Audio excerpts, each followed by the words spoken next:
Hey, and welcome back to Talk of Better Worlds. I'm SirFelixTheCat, and this is The Blender. So there's one thing that I really struggle with, and that's focusing on a game. I mean, it could be due to the spectrum of autism I have. It could be to just ADD, ADHD, any of that. I can't focus on just one game really too much. If I find a game I really like, I kind of need to sit there and play it until I beat it. If I don't do that, I'm going to bounce off it after a couple weeks, or a week. I say about 5-6 days is probably my max. If I played a game for 5-6 days and I haven't beaten it, it's probably not going to be beaten. It's just going to sit there. And there are ways that I can kind of get around that. Like, if I wanted to, I could just delete my save data. And I mean, that's something I've been doing since, at least PS1. Go back and pull up the file through the memory card and delete it. PS2, do the same thing. 360, you can go through the files and delete stuff. That's always been there for most of us. I mean, NES, you can just usually click on the button and be like, hey, I want to start a new file here. It works. I mean, Zelda, I have original 2 Zeldas, probably 30, 40 different save files that were deleted after a while. Usually on one because I screwed up, got lost, got bored, decided like, hey, don't know which dungeon I'm on. Let's start this game over. Fun times. Still never beat that one. Got close to 2 though. Anyways, you want to play a game for multiple reasons. And some people, yes, their whole goal is just to get to the end. Just to beat it. Just so they could be like, hey, I beat it. Look at all the achievements I have. If you're an achievement hunter, that's cool. Like, that's your one goal. You're probably not going to go back and play a game just for fun. You did everything you literally could in it. You sat there, probably followed guides, videos, and got to the end, got every trophy. Good for you. Like, that's what you do. That's what you do. So there are many reasons you're going to want to delete your save file. And I mean, maybe it's a simple soft lock issue. Like, you forgot to pick up the key, walked into this dungeon, and now you're stuck. Things like that happen. It's getting more rare these days, luckily, but soft locks still do happen. But there are exceptions to this rule. And I'm going to make that my number 1 for this list. Exceptions. One big one would be like EVE Online. That game, its economy does connect to real world economy. Like, you can buy different ships and stuff with real money from other players. It's a whole player driven economy. That's a different beast of its own. If you really wanted to, you could go through and like sell all your stuff in the real world, like sell it online and then start a new account. I don't really see that one being one that you're just going to up and be like, oh, well, I'm deleting it today. And I just decided to piss away like $100,000. I mean, it could happen. Don't see why. But other ones would be like your battle royales, like Fortnite. Like, yeah, you can start a new account, like open up your Epic or whatever you're playing on your Switch and like start a new account on there and then load up the game and get into it. You very well could do that. Most people aren't going to, and I don't see that as one that you're deleting the game, really. I mean, if you beat, got every trophy or whatever you want to call it in like Overwatch or something like that, and then go play it again, I mean, you could. There's really no point to it. I don't see that as a type of game. Like, a lot of just mainly PvP focused shooters or just PvP focused games, I don't count that into this category. So those are going to be my exceptions for this. And I mean, there are some people out there who aren't going to delete their game. That would be like the achievement hunters. I mean, unless they truly loved the game as they went through it and like 100%ed platinum this game, whatever you want to call it, they probably won't. They did everything in there. They beat the game. Like, they mastered the game. And unless they truly loved it, they're not going to go back to it. It's not going to happen. It's kind of pointless. But your average player, like, we might beat a couple games a year. I mean, there's some who just beat 0 games. There's a lot of people who just don't beat any games. They play them, next one comes out, toss it in the bin, get a new one. Like, get the newest game, and then same thing over and over and over. And, I mean, that's their play style. Maybe they don't want to beat games. I think they should try to, like, at least try to get somewhere into it.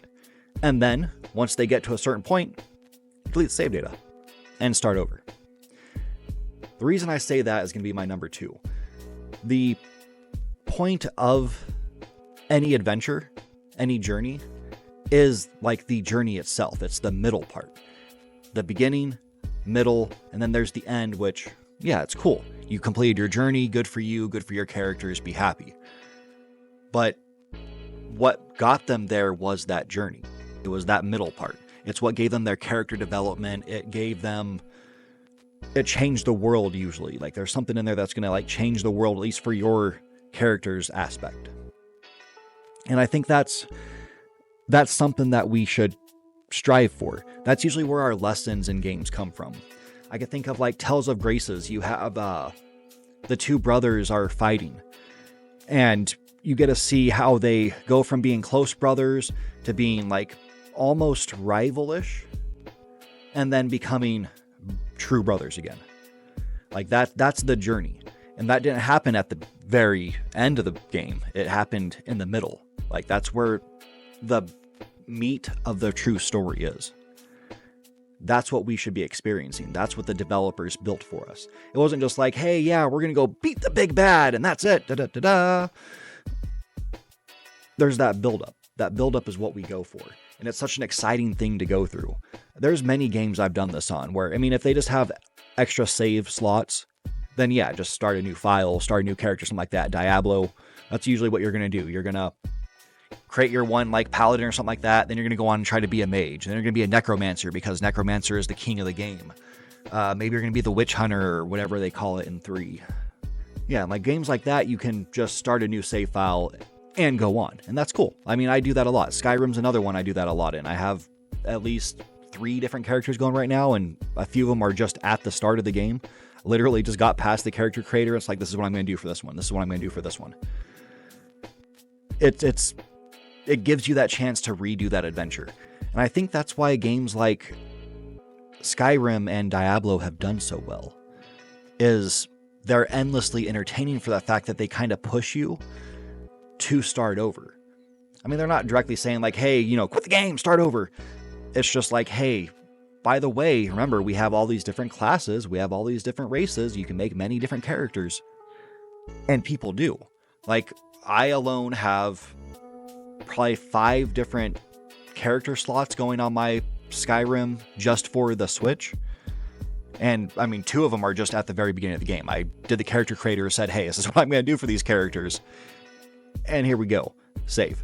Go back to Gex because Gex, my Argonian, is a god. He's amazing. But anyways, those kind of games have that extra oomph to them because of that. And it lets them carry on. Skyrim, I mean, all the Elder Scrolls games, they have been alive and thriving online for so long because of that. Like, that has got to be a main aspect. Yeah, the story's cool. The gameplay is all right. Skyrim, you can just climb over every mountain by jumping, and it's fun to waste time doing that. I get it. But outside of these save slot games like that, we need to occasionally just force ourselves to refresh. One that, I mean, it used to be a pain on, I used to do it all the time, is the old Pokemon games like on the DS. It was like hit select down and one of the triggers at the same time, and that's how you get the saved file to delete. That was a pain. That was a severe pain. And I mean, now you can just go on the Switch and just tab through and choose which games you want to delete the save file for. And I think it's refreshing. It's good to do. It keeps you level. I mean, if you're playing a power fantasy, hey, you get to start your whole power fantasy grind all over again.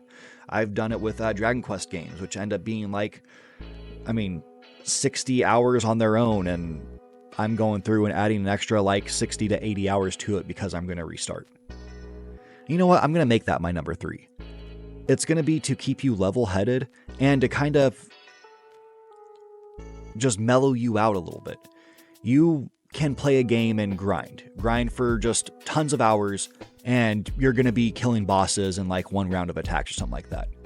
And if you get to that point, like, that's cool. Like, I've done it before too. Dragon Quest, I'm a victim of that, where I go through and decide like, hey, I like this place. There's a lot of metal slimes. I'm going to stay here for about 4 hours. And then I find out I'm actually now like 15 to 20 levels over the next 2 bosses. It happens. I mean, you might find a good podcast you just zone out to for like 12 hours, and what do you know? Things happen.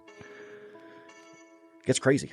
But yeah, it helps keep you level and gets you back to that. Like, show that you are capable of doing that again. Show that you truly are the best. Like, yeah, I mean, someone who's great could get very lucky and be considered a great because of that.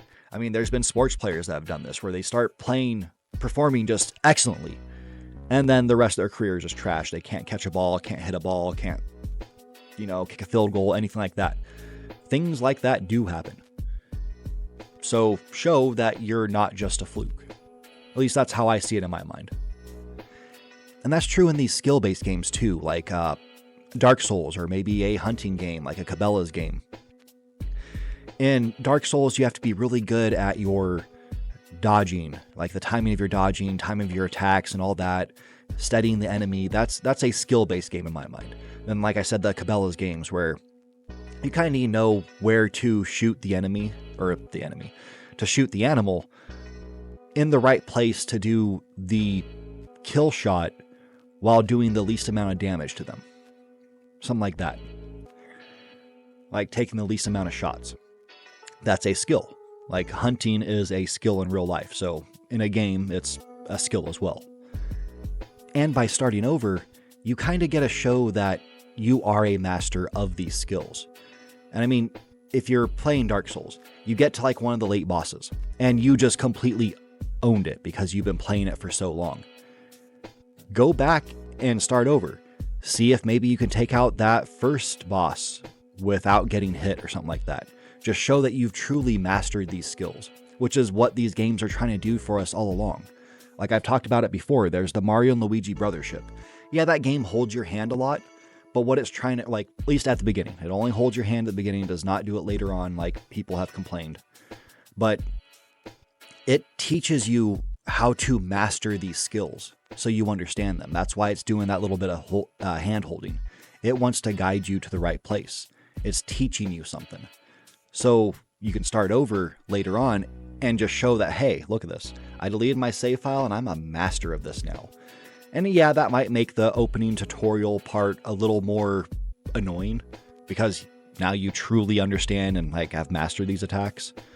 But a little refresher never hurt anybody. I mean, that's why some jobs do like frequent retraining. And it's not just because they think you're a bad employee. I mean, some of them probably do because you're just always sitting there playing on like YouTube and stuff while you should be working. I don't know who does that.